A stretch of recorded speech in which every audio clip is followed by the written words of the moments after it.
God commands Moses to take vengeance on the Midianites, who had previously led Israel into sin through the deceit of Balaam. This would be Moses' last military campaign before his death.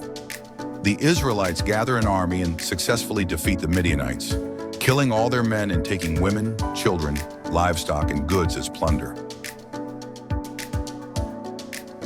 After the battle, Moses instructs the people to purify themselves and the plunder.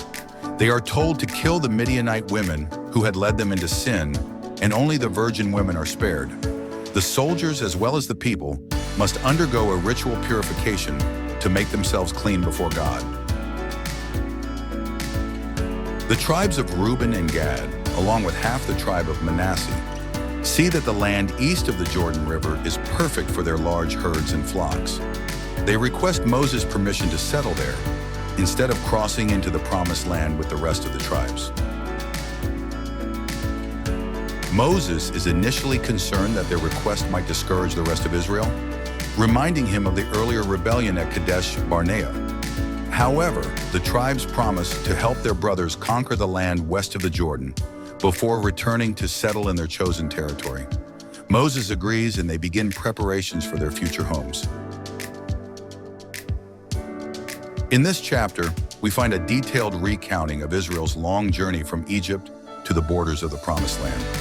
The list of places they camped serves as a reminder of God's faithfulness throughout their years in the wilderness. Each stop is a testimony to God's provision and guidance.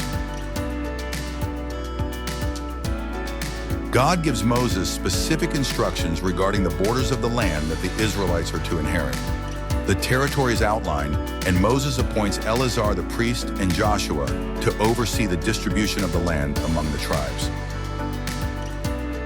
God instructs that 48 cities be given to the Levites, scattered throughout the land, so they can serve among all the tribes.